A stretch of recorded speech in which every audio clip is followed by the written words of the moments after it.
মালদায় যেদিন হিন্দুদের বাড়ি জ্বালায় এদের পাওয়া যায় না। 6টা এমএলএ কে আটকানোর জন্য, মতুয়া এমএলএদের আটকানোর জন্য ব্যানা দেখুন, 6টা এমএলএ ওনারা আরেকটাই টাইম দিয়েছেন, অফিসিয়াল প্রোটোকল মিলিয়েছে। এই লোকগুলোকে, এই মমতার পুলিশগুলোকে, হরগোবিন্দ দাস, চন্দন দাসকে যখন মারে পাওয়া যায় না। 2 দিন ধরে লুকিয়ে গেছিল ধুলিয়ান শামসেরগঞ্জের পুলিশ। আমি বলিনি, কলকাতা হাইকোর্টের সিট বলেছি। এবং অবশ্যই দেখো বাইরে এই মুহূর্তে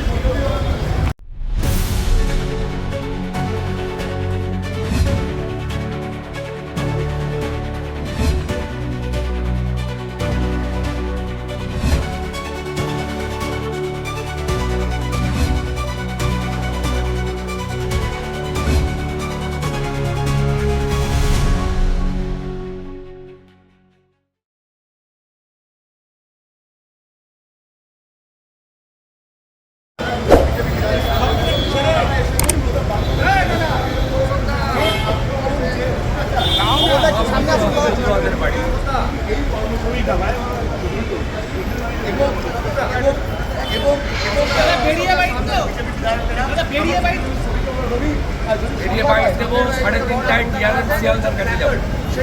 ডিআরএম শিয়ালদা স্টেশনে ঢুকে পুলিশ মেরেছে, ঢুকতে পারে না। আমরা এখান থেকে ডিআরএম শিয়ালদা টাইম দিয়ে চলে যাবো। আটকাবেন ইচ্ছা আছে নাকি? আপনার অভ্যাস জানি।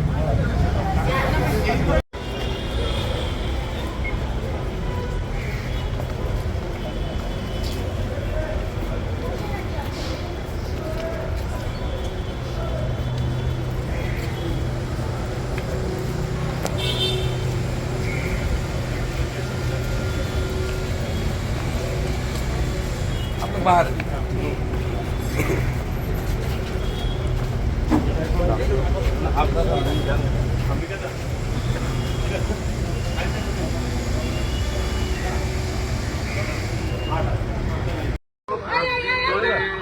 ছবিগুলো দেখছি মেন স্ট্রিম মিডিয়া এবং সোশ্যাল মিডিয়া, তার বাইরেও আমাদের এখানে আত্মীয় পর্যন্ত ভর্তি ওখানে, বিশেষ করে মতুয়াদের, এবং ঠাকুরের জন্মস্থান ওরাকান্দি, সেখানেই প্রথম বারুণী মেলা শুরু হয়। তারপরে এটা আমাদের ঠাকুর বাড়িতে আসে। 1907-8 সালে প্রভু হরিচাঁদ ঠাকুর, প্রভু গুরুচাঁদ ঠাকুর তারা মতুয়া সমাজ সৃষ্টি করেছিলেন ইসলামীকরণের হাত থেকে মতুয়াদেরকে বাঁচানোর জন্য।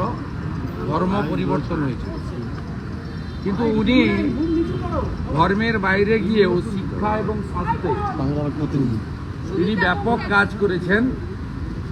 অবিভক্ত বাংলা অর্থাৎ অবিভক্ত ভারতবর্ষ, স্বাভাবিকভাবে এপারে প্রায় 1 কোটির কাছাকাছি, ওপারে প্রায় 1/2 কোটির কাছাকাছি বা আরো বেশি হবে মতুয়া সম্প্রদায় আছেন, যাদের সকলের আত্মীয় এপার এবং ওপারে আছে। একটা পুরো গ্রামে 19টা বাড়ি, যার মধ্যে 10টা মতুয়া সম্প্রদায়ের এবং 9টা বৈষ্ণব সম্প্রদায়, অর্থাৎ সকলেই সনাতনী। তাদের বাড়ি পুড়িয়ে দেওয়া হয়েছে এবং তারা যেভাবে দিন কাটাচ্ছে এটা আমরা মেনে নিতে পারি না। আমি ডেপুটি হাই কমিশনারকে প্রথম বলেছি যে দেখুন, দেশের আভ্যন্তরীণ নিরাপত্তা আপনাদের, আমরা হস্তক্ষেপ করতে আসিনি, আমরা এমএলএ, আমরা আইনটা জানি, কিন্তু আমাদের সঙ্গে বাংলাদেশের সনাতনীদের এবং মতুয়াদের 2টো সম্পর্ক আছে। একটা হচ্ছে ধর্মীয় সম্পর্ক, আরেকটা হচ্ছে আত্মীয়তার সম্পর্ক।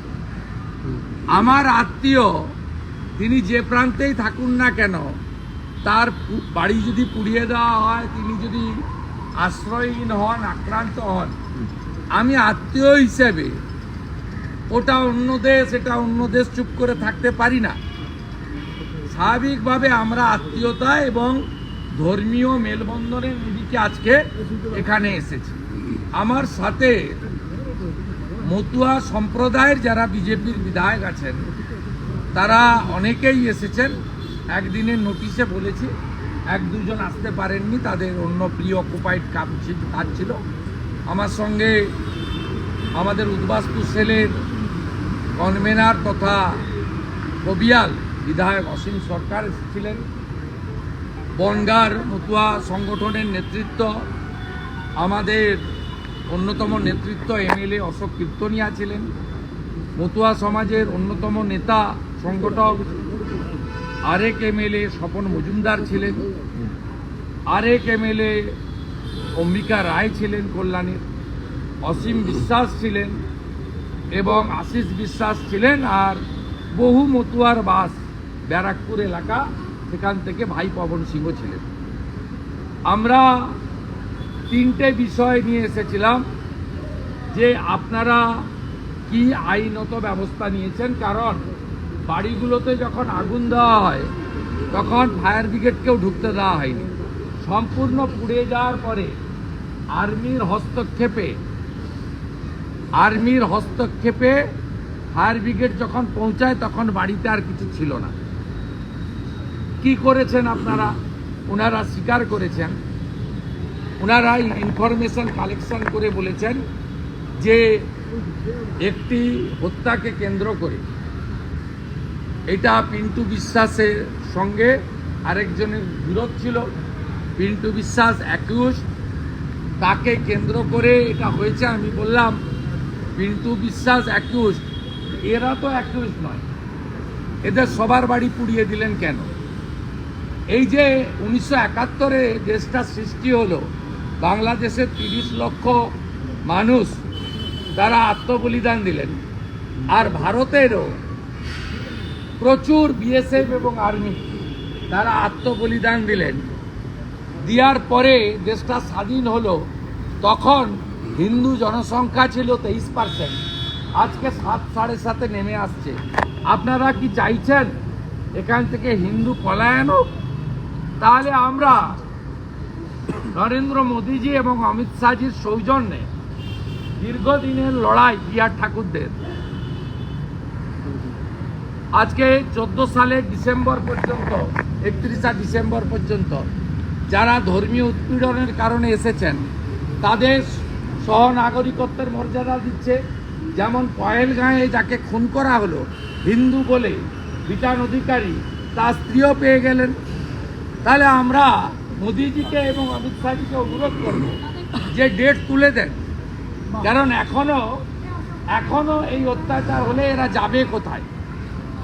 হিন্দুস্থানকে তাদের আশ্রয় দিতে হবে।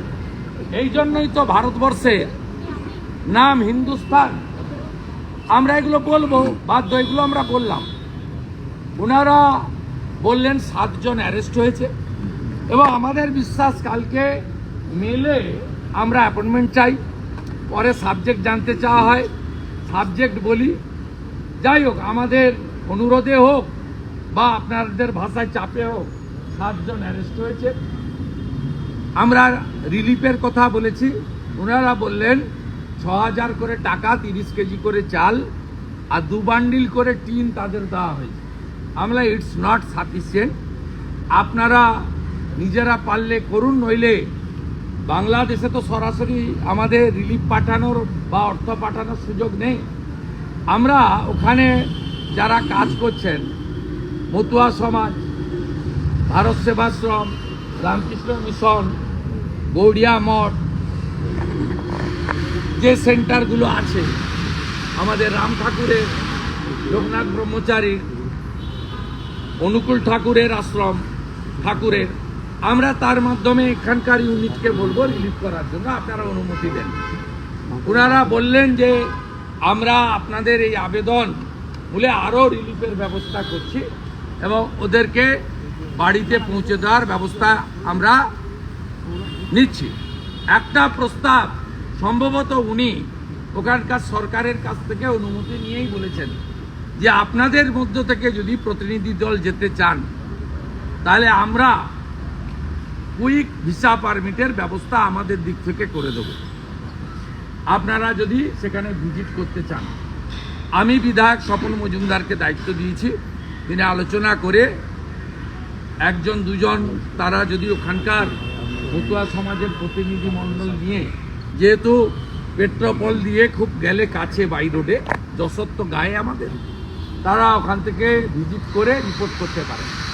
আমরা আজকে ওপারে থাকা মতুয়া বা সনাতনীদের আত্মীয়দের এপারে যারা গত কয়েকদিন উদ্বেগে ছিলেন তাদেরকে আশ্বস্ত করছি বিজেপি পরিষদীয় দলের পক্ষ থেকে, বিরোধী দলনেতা এবং আমার সাথী এমএলএদের পক্ষ থেকে, যে আমরা আপনাদের পাশে আছি।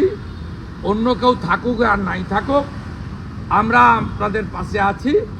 এবং আমরা যে ডেপুটেশন দিলাম যাতে সাগর বিশ্বাসকে অপহরণের কথা ছিল, আজকে ডেপুটি হাই কমিশনার বললেন ওখানকার আইন শৃঙ্খলা বাহিনী ওনাকে জানিয়েছেন যে সাগর বিশ্বাসকে সুস্থ অবস্থায়, অক্ষত অবস্থায় তাকে ফিরিয়ে আনা গেছে, সেটাও ঘটেছে আজকে। তাই আমাদের এখানে আসা আমি মনে করি ফ্রুটফুল হয়েছে অনেকটাই। আমি আশা করব যে বাংলাদেশের যারা আইন শৃঙ্খলা দেখছেন, মূলত সেনাবাহিনী সেখানে সব দেখছেন এখন, আমি তাদেরকে আবেদন করব তারা যেন এই ধরনের বিষয়গুলো যথাযথ ব্যবস্থা নেন। আর আমার সমগ্র মতুয়া সমাজ, বৈষ্ণব সমাজ, সনাতনীদের আশ্বস্ত করব যে আপনাদের কোনো ক্ষতি হলে হয়তো সরাসরি আটকাতে তৎক্ষণাৎ পাচ্ছি না, কারণ বৈদেশিক নীতি রয়েছে, অন্য দেশ, আমাদের লিমিটেশন আছে। কিন্তু আপনাদের বাড়িতে আগুন আর চোখে জল, শরীরের রক্ত পড়লে আমরা সনাতনীরা এপার বাংলার যারা আছে আমরা চুপ করে থাকবো না। বিগত দিনেও ছিলাম না, আজকেও নেই, ভবিষ্যতেও থাকবো না। আমরা আপনাদের পাশে থাকবো। আমি ওখানে বলবো, আপনারা যদি আসতে পারেন। আমরা কিছু ছবি দেখছিলাম সকাল 10টা সাড়ে 10টা থেকে, ওটা রেলের প্রিমিসেস। আমি ডিআরএমের কাছে ঢুকছি, কেন ঢুকছি বেরিয়ে আসার পরে ওখানে বলে বলছি শুভেন্দুবাবু, অনুব্রত মণ্ডলের অন্য ইস্যুতে বলবো না। 4:30টার সময় সল্টলেক বিজেপি কার্যালয়ে আমার প্রেস আছে, পার্টিকুলার দিস ইস্যু, ওখানে আরেকটা পার্টিকুলার ইস্যু আছে। ভালো থাকবেন। হিন্দি